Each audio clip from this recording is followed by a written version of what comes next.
Hello दोस्तों, मैं संदीप शर्मा आपका स्वागत करता हूं अपने यूट्यूब चैनल पर। और आज की इस वीडियो में हम हरियाणा का एक नया जिला यमुनानगर के बारे में हम पढ़ेंगे। इससे पहले मैंने रेवाड़ी और मेवात से संबंधित बातें करी थी। आज हम इसमें पढ़ेंगे यमुनानगर जिला, जो एक अम्बाड़ा मंडल का हिस्सा है, यानी अम्बाड़ा मंडल के अंतर्गत आता है। और आपने यदि मैथ से संबंधित वीडियो देखने हमारे चैनल के प्लेलिस्ट में जाइए, और अन्य जो वीडियो जीके से संबंधित है वो हमारे चैनल प्लेलिस्ट में मिलेगी। और डेली अब आपको वीडियो मिलती रहेगी। हरियाणा जीके की वीडियो जो है आपको डेली लगभग 8 से 9 के बीच में आपको मिलती रहेगी सुबह। तो चलिए हम स्टार्ट करते हैं। और फिक्स टाइम के हिसाब से आपको मैथ का टाइमिंग भी बता दिया जाएगा। उस टाइम आपको वीडियो मिल ही जाएगी, चाहे आपका कोई भी हमारा चैप्टर जो चल रहा है। तो शायद टाइम एंड वर्क चल रहा है हमारे उसमें, तो उसके ऊपर चर्चा करेंगे। चलिए हम देखते हैं यमुनानगर के बारे में। तो यमुनानगर की बात करें हम, यमुनानगर की स्थापना 1 नवंबर 1989 को हुई थी।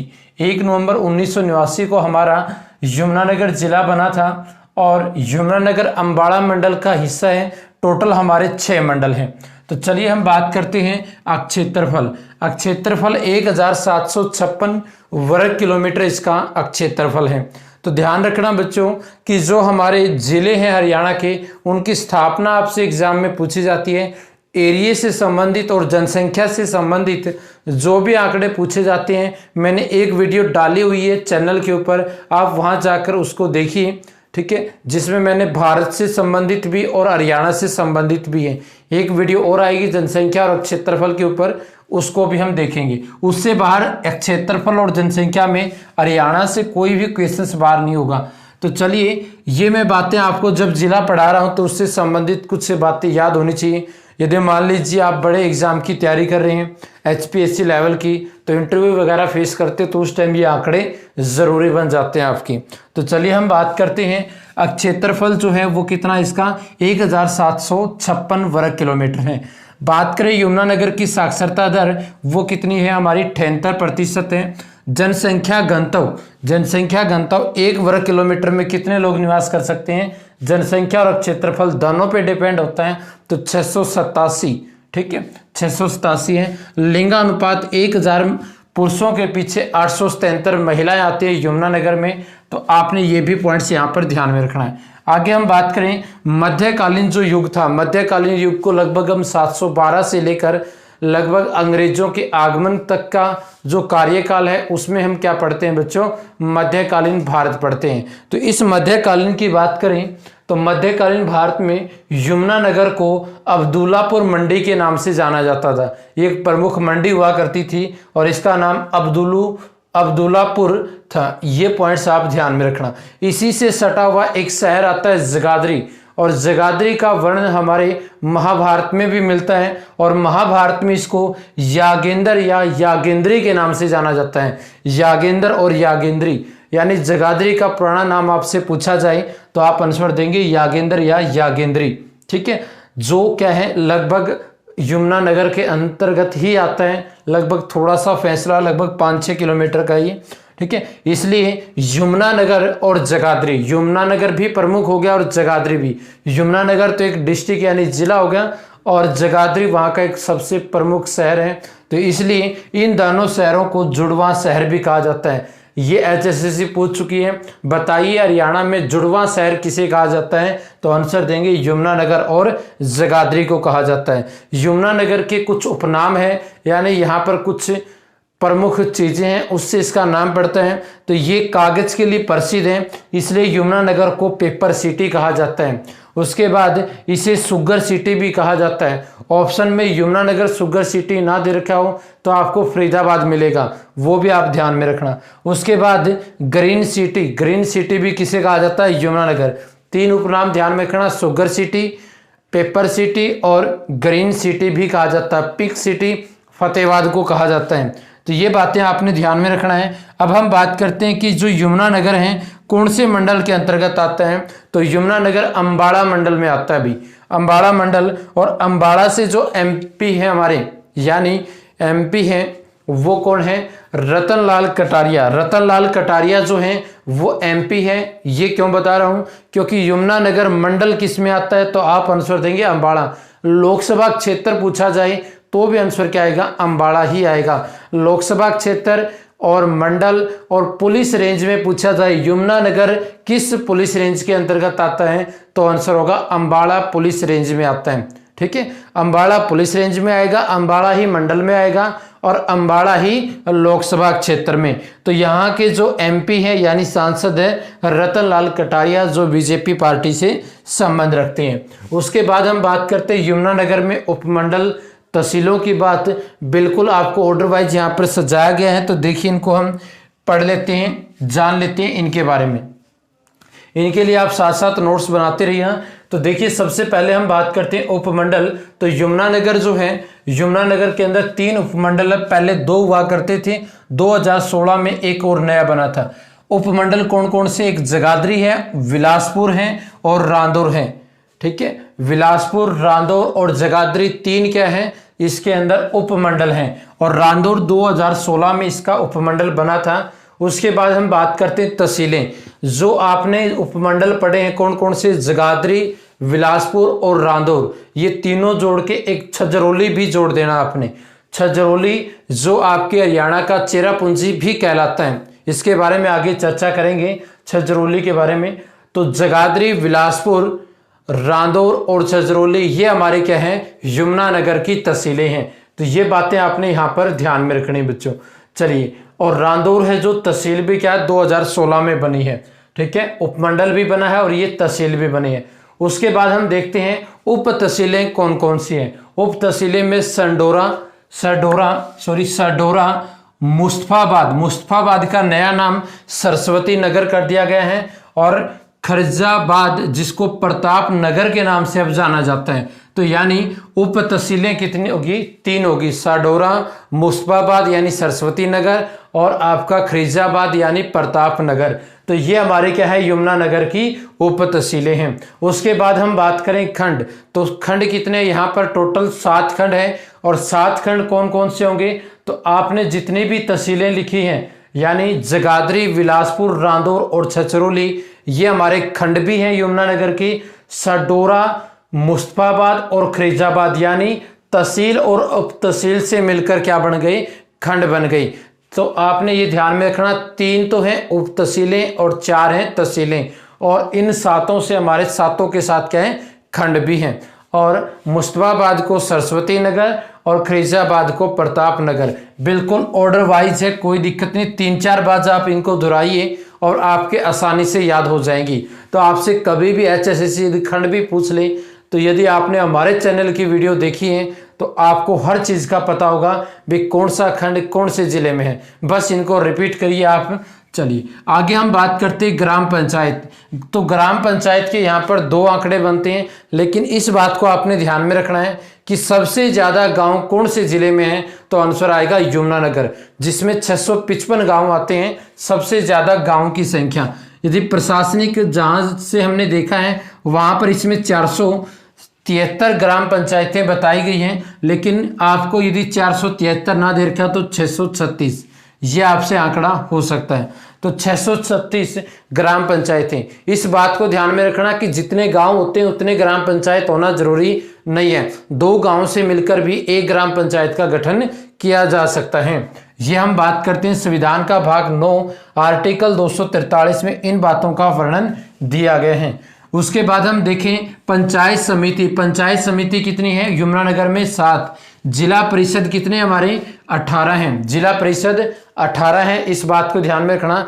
यमुनानगर और जगाधरी को जुड़वा शहर कहा जाता है, दोनों क्या है, पास पास हैं, इसलिए यमुनानगर और जगाधरी जो है हमारे, उनको यमुनानगर नगर निगम की भी स्थापना कर दी गई है। तो यानी इसको एक नगर निगम के रूप में जाना जाएगा दोनों शहरों को मिलाकर। और नगर निगम की जो स्थापना हमें पता है 3 लाख से ऊपर जनसंख्या होनी चाहिए। उसके बाद हम बात करते हैं विधानसभा क्षेत्र। तो विधानसभा क्षेत्र कौन कौन से इसके अंदर वो देखते हैं। तो यमुनानगर विधानसभा क्षेत्र है, जगाधरी है, रांदौर और साडोरा, ये 4 यहाँ पर विधानसभा सीटें हैं। लेकिन संडोरा जो है, संडोरा वो एक रिजर्व सीट है। ठीक है, रिजर्व सीट, टोटल 90 सीटें विधानसभा की, जिसमें से 17 सीटें रिजर्व हैं। तो बात करें यमुनानगर से जो है हमारे एमएलए हम कह सकते हैं विधायक वो कौन है, घनश्याम दास हैं। जगाधरी से कौन है, कंवरपाल हैं। और रांदौर से कौन है, बिशन लाल हैं। और साडोर से महिला जो है वो कौन है, महिला एमएलए है रेणु बाला। रिजर्व जो सीट है, तो ध्यान से सुनना, घनश्याम यमुनानगर से, जगाधरी से कंवरपाल, रांदौर से बिशन लाल और सडोरा से रेणु बाला। तो बिशन लाल और रेणु बाला दोनों का संबंध कांग्रेस पार्टी से है और कंवरपाल और घनश्याम जो है ये दोनों बीजेपी पार्टी से संबंध रखते हैं। रतन लाल कटारिया यहाँ से एमएलए हम कह सकते हैं क्योंकि ये लोकसभा क्षेत्र अंबाला में आता है, वो बीजेपी से हैं। तो मैंने हर जिले के आपको एमपी और एमएलए बता रहा हूँ, 90 की 90 सीटें मैं बताऊंगा आपको, 22 के 22 जिले जब चर्चा करेंगे। तो चलिए इसके कुछ इतिहास से जुड़ी हुई बातें जान लेते हैं। बाकी यमुनानगर का इतना ज़्यादा इतिहास नहीं है, छजरौली से थोड़ा बहुत जुड़ा हुआ है, बाकी ज़्यादा इंपॉर्टेंट नहीं है। इसके अंदर कुछ महत्वपूर्ण स्थल हैं, उनको बड़ा बेहतरीन तरीके से हम वीडियो में पढ़ेंगे। तो बात करते हैं, इसके अंदर एक गांव आता है सुध गांव। सुध गांव में हमारे ये पॉइंट्स ध्यान में रखना, यमुनानगर में हरियाणा के सबसे प्राचीन अवशेष मिलते हैं यमुनानगर जिला से। यहाँ से हमने 12 कड़ी देखी है, 12 कड़ी जो हमारी मात्राएं वगैरह होती हैं, ब्राह्मणी लिपि में भी और खरोष्टी लिपि में बहुत सारे अवशेष यहाँ से मिलते हैं। तो सुध गांव जो है ये यमुनानगर में पड़ता है, जहाँ से 12 कड़ी की लिखाई का अवशेष भी मिले हैं। 12 कड़ी एक तख्ती के ऊपर लिखे हुए एक बच्चे के मतलब मिले हुए हैं अवशेष यहाँ से। कौन से गांव से, सुध गांव से। और इसी सुध गांव से महात्मा बुद्ध के अवशेष भी मिले हैं। महात्मा बुद्ध के अवशेष भी हमें कहाँ से मिले हैं भाई, सुध गांव से। एक गांव आता है चेटनी गांव, बड़ा इंपॉर्टेंट है।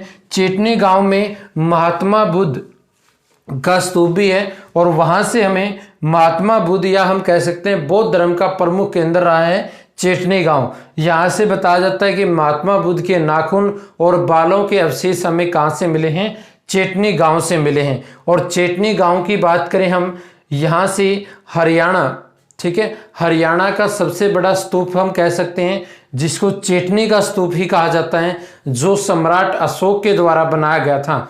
भारत के राष्ट्रीय सम्राट अशोक के द्वारा, और भारत का प्रथम सम्राट चंद्रगुप्त मौर्य कहलाता है, लेकिन राष्ट्रीय सम्राट अशोक को कहते हैं। ठीक है, उसके बारे में आगे चर्चा भी करेंगे, चेटनी स्तूप के बारे में। चलिए आगे हम बात करते हैं। इस जिले के अंदर 2 रियासतें हुआ करती थी, छजरौली रियासत और रांदौर रियासत। हरियाणा में छोटी छोटी रियासतें बहुत सारी हुआ करती थी। छजरौली रियासत में रानी रामकौर जो है इसके शासक थी, उस टाइम शासिका थी रानी रामकौर, ये अंतिम शासिका थी छजरौली की। और 1818 में अंग्रेजों ने, ठीक है, अंग्रेजों ने इसको अपने कब्जे में ले लिया धोखे से। ठीक है, 2 रियासतें थी, दोनों की दोनों रियासतें ऐसे ली। तो रानी रामकौर का संबंध 1818 छजरौली रियासत से। ठीक है, 1818 में क्या किया था, अंग्रेजों ने अपने साम्राज्य में मिला लिया था। रांदौर रियासत जो है, रांदौर रियासत, ठीक है, जो आपकी उपमंडल भी है, तहसील भी है, ये एक रियासत हुआ करती थी और यहाँ की शासिका हुआ करती थी सरदारनी इंदर कौर। और 1828 में अंग्रेजों ने क्या कर लिया, इस रियासत को भी अपने अधीन कर लिया था। यानी लगभग पूरे हरियाणा पे इन्होंने कब्जा कर लिया था इस ईयर्स के आसपास ही। उसके बाद हम बात करते हैं, हमारे जो यमुनानगर जो है, इसका नाम यमुनानगर यमुना नदी के किनारे होने के कारण बना है। और यहाँ पर प्रमुख नदी कौन सी आती है, यमुना नदी आती है। इसके बारे में मैं नेक्स्ट वीडियो में भी और बेहतरीन चर्चा करेंगे। और यमुनानगर में मारकंडा नदी भी बहती है। मारकंडा थोड़ी सी नदी आपकी यमुनानगर के एक सीमा से होकर बहती है और यह कौन से गांव से या कौन से क्षेत्र से, सडोरा क्षेत्र है, वहां पर थोड़ा सा मारकंडा का हिस्सा आता है। जब मैप वगैरह में देखेंगे तो आपको शायद ना मिले, तो ये मारकंडा जो है, ठीक है, यदि आप हरियाणा का जो राजनीतिक मैप उठाओगे नदियाँ वाला, वहाँ पर आपको थोड़ा सा मिलेगा छूती हुई मारकंडा नदी। तो मारकंडा नदी भी यमुनानगर से होते हुए है और यमुना नदी यहाँ की क्या है, प्रमुख नदी है। इसी यमुना नदी के ऊपर एक बांध बनाया गया है, बैराज, हथनी कुंड बैराज। और हथनी कुंड बैराज ताजेवाड़े गांव में बनाया गया है। और ध्यान में रखना बच्चों, यहाँ पर कौन से गांव में, ताजेवाड़ा गांव। ठीक है, मैं यहाँ पर थोड़ा सा इसको साफ कर रहा हूँ। ताजेवाड़ा गांव, ताजेवाड़ा जो गांव है ये आपने ध्यान में रखना, ताजेवाड़ा गांव, ठीक है। और यह ताजेवाड़े गांव में कौन सा है, हथनी कुंड बैराज है, ठीक है। कौन सा है, हथनी कुंड बैराज। और ताजेवाड़ा जो है वह हरियाणा का सबसे पूर्वी गांव है। सबसे पहले सूर्य का जो उदय होता है पूर्व दिशा में, पूर्वी गांव है, पूर्वी गांव है। पश्चिमी कौन सा होगा, चौटाला होगा। तो सबसे पहले सूर्य ताजेवाड़े गांव से निकलता है और हथनी कुंड बैराज जो है वो ताजेवाड़े गांव में है। और इसी हथनी कुंड बैराज को मछुआरों का स्वर्ग भी कहा जाता है। बताइए हरियाणा में मछुआरों का स्वर्ग किसे कहा जाता है, तो आंसर होगा हथनी कुंड बैराज को कहा जाता है। उसके बाद हम बात करें, इस हथनी कुंड में टोटल 60 गेट हैं। जैसे जैसे इनकी जरूरत पड़ती है उसी हिसाब से खोले जाते हैं। टोटल 60 गेट हैं और राज्य का सबसे बड़ा बैराज है और कंक्रीट से बना हुआ है, ठीक है। उसके बाद हम बात करें यहाँ पर सडोरा जो है, जो हमने खंड भी पढ़ा है और उप तहसील भी है। सडोरा को प्राचीन काल में साधुओं का राह कहते थे। क्या कहा जाता है, साधुओं का राह, या हम कह सकते हैं रास्ता, साधुओं का रास्ता, क्योंकि यहीं से होकर आपके गंगा जो हरिद्वार वगैरह जाते हैं वो इसी रास्ते से होकर जाते थे। तो साधु यहाँ पर ठहरते भी थे, प्राचीन काल में इसको कहा जाता है। तो कौन से गांव को साधुओं का रास्ता कहा जाता है, तो आंसर दोगे आप सडोरा को। और जो ताजेवाड़ा है, ताजेवाड़े से 2 नहरें निकाली गई हैं, एक पूर्वी यमुना नहर और एक पश्चिमी यमुना नहर निकाली गई है। पूर्वी यमुना नहर उत्तर प्रदेश में बहती है और पश्चिमी यमुना नहर जो हरियाणा के अंदर बहती है, हरियाणा के बहुत बड़े क्षेत्र को संचित करती है। तो उसके बाद कुछ बांधों का जिक्र हम अगली वीडियो में भी करेंगे, ठीक है। उसके बाद सबसे ज़्यादा गांव कौन से जिले में, हमारे यमुनानगर में, जिनकी संख्या टोटल कितनी है, 655 है। अभी मैंने जिक्र किया था चेटनी का जो स्तूप है हरियाणा में सबसे बड़ा स्तूप है, जो सम्राट अशोक के द्वारा क्या किया गया था, बनवाया गया था। इसे अकबर का स्टाइल भी कहते हैं। आपसे पूछा जाए किस अशोक के किस स्तूप को अकबर का स्टाइल कहा जाता है, तो आंसर होगा चेटनी का स्तूप को कहा जाता है। तो ये बातें हमने यमुनानगर से जुड़ी हुई कुछ महत्वपूर्ण तथ्यों के बारे में जिक्र किया है। इसी प्रकार हम एक और वीडियो लेकर आएंगे जिसके अंदर यमुनानगर की प्रमुख बातें और करेंगे। तो इस वीडियो में दोस्तों इतना ही है। वीडियो देखने के लिए बहुत बहुत धन्यवाद और वीडियो को ज़्यादा से ज़्यादा शेयर करें, लाइक करें। धन्यवाद।